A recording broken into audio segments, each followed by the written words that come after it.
ሩታዬ ከአይን ያውጣሽ ብያለሁ። እውነት ከአይን ያውጣሽ። እነ ጽጌን ደግሞ አለማድነቅ ንፉግነት ነው። እውነት እንደ ዛሬ ደስ ብሎኝ አያውቅም። በጣም በጣም በጣም ነው ያኮራችሁኝ። የዛሬ ፕሮግራም ደግሞ ለየት ያለ ነው።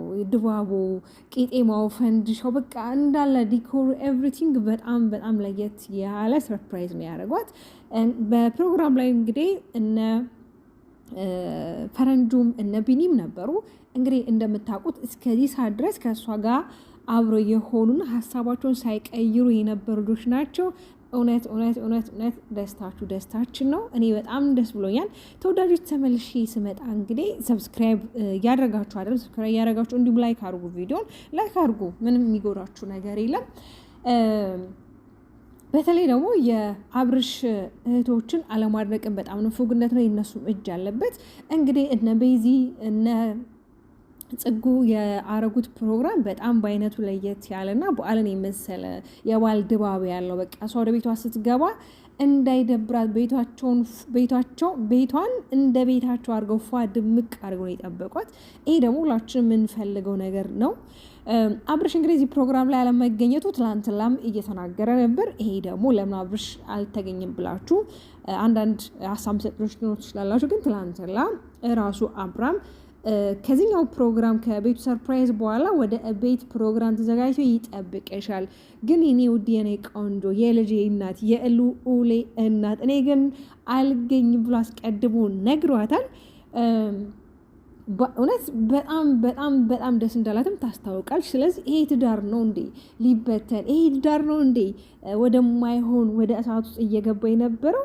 በመድኃኔዓለም እውነት እኔ ለእናንተ በጣም ደስ ያለኝ ብዙ ደግሞ እናንተን የሚወዷችሁ እናንተን የሚያደንቋችሁ ብዙ ተከታዮች አላችሁ።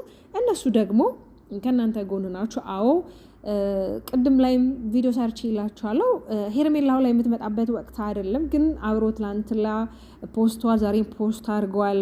ብቻ አንዳንዴ በጣም ግራ ያጋባል። ቅድምም ጋሽዬ ከሩታ አክስት ጋር ተገናኝተው እንግዲህ ለጠላትም ለወዳጅም ማንንም ልናስከፋም ልናስደስትም አንችልም። ስለዚህ እኛ ከልጆቻችን ጎን ነው መሆን ያለብን።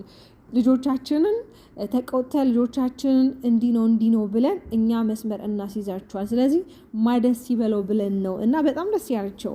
በተለይ ደግሞ በዚህ በበዓል ቀን እጥፍ ደስታ መሆኑ ጋሽዬ በጣም ነው ያስደሰታቸው። እውነት ለመናገር ቤተሰብ ምን ጊዜም የልጁን ደስታ የልጁን መለወጥ የልጁን ከፍታ ይፈልጋል። አዎ ልጅ ቢያጠፋ እንኳን ቤተሰብ የልጁን ጥፋት ነው የሚሸፍነው እንጂ አይ ልጅ ያጠፋ ብሎ ልጁ ለማየው ነገር አጋልጦ አይሰጥም። በተለይ ደግሞ የሩታ አክስት እኔ በጣም ነው የማደንቃት። ትሁት ለንግግሯ የሆነ በቃ ንግግሯ የራሱ መዓዛና የራሱ ውበት አለው። እያንዳንዱ ነገር ሩታ ላይ ወግና ብቻ ወይም ደግሞ ሩታና ተጎጇ ብላ አይደለም። አብዛኛው ጊዜ ቪዲዮ እንኳን ስትሰራ አላ አይደለ አብርሽ እንዲመለስና አብርሽ ትዳሩን እንዲያድን ነው አብዛኛውን ጊዜ እኔ ስትናገር የሰማሁት። እውነት ለመናገር በጣም ደስ የሚለው እንግዲህ ሩታ በጣም አምሮባት በጣም ፏፈሽ ብላ የራስነት ጊዜዋ እንግዲህ እናቷ ጋር ስለነበረች እናትየዋ ደግሞ በጣም ተንከባክቧት የራስነት ጊዜዋን በስርዓት አለ አይደለ እንደተወጣች። አሁን ደግሞ የነ ጽጉና የነ የአብርሽ እህቶች የቡዜና የኤልዱ ተራ እንደሆነ እነሱ እንደሚንከባከቡት ያው በእርግጥ ኤልዱ ቡዜም የሚኖሩት አዲስ አበባ ላይ ነው። ስለዚህ ምንም የብቸኝነት ስሜት አይሰማትም ከቡታጅራ ወይም ደግሞ ከእናቷ ቤት ብትመጣ ማለት ነው። ለምን በዙሪያ ብዙ ጓደኞች አሏት፣ የቅርብ ወዳጆችም አሏት። እነ ቡዜ እንደ እህቶቿ ናቸው። ከቡዜ ጋር ደግሞ ከአብራም ጋር ከመገናኘታቸው በፊት ረዥም ጊዜ ስለሆነ የሚተዋወቁት ሩታ ደግሞ ለማንኛውም ሰው የምትቀልና የሆነች ለሰዎች ቅርብ የሆነ ልጅ ናት። እናትየዋንም በጣም አመስግነዋል። ያው እውነት ለመናገር ድንጉሽ ብላለች፣ አምሮባታል። አብርሃም እንግዲህ ይሄንን የአራስነት ጊዜዋን ብትጨርስም ይሄን ታይም ደግሞ አንተ ልትጠቀምበት አንተ ይህን ጊዜ ሳታባክን ወደ ሩታ ተመልሰክ ነገሮችን በይቅርታና ነገሮች በማስተዋል እንድትቀጥል ነው የምልክ። ግን አንተ ከሄርሜላ ጋር አሁን እያንዳንዱ የምታረጋቸው ነገሮች አጓጉል ነው የሚያደርግህ። እውነት ለመናገር ሄርሜላ ይሄን ትዳር ማዳን አትፈልግም። በቃ ሄርሜላ አንተ ማጥመድና ሄርሜላ ከአንተ ጋር መሆን እንደምፈልግ ካወቅ ከሄርሜላ ህይወት አንተ መውጣት። ሄርሜላ ወደ አንተ ህይወት ገባች አይደለ? አንተ ከሄርሜላ ህይወት ራስህ በገዛ ፍቃድ መውጣት ነው ያለብህ። ሩታ ነው ባልሽን ጠበቅ አድርገሽ ያሽ አለቀ። ጠላት ለምን ደስ ይለዋል? ለምን በእናንተ ሰዎች ይደስታሉ? ለምን በእናንተ መከፋት ሰዎች ለምን ፌሽታ እንትን ይላሉ? ያ መሆን የለበትም። ስለዚህ በተለይ ምርጥ ጓደኞች አሉሽ፣ በጣም ምርጥ ወንድሞች አሉሽ፣ እነ ቢኒ እነ ፈረንጁ በጣም ረዥም ጊዜ ከአብርሃም ጋር እንኳን ሳጣ ገባ የተጋባ የልጅ አዋቂ የሆነ ነው ፈረንጁ። እውነት ለመናገር እያንዳንዱ የሚናገራቸው ንግግሮች የበሳል ሰው የሆነ የትልቅ ሰው የሚናገረው አይነት ንግግር ነውና የሚናገረው እውነት ሳላደንቀው አላልፈም።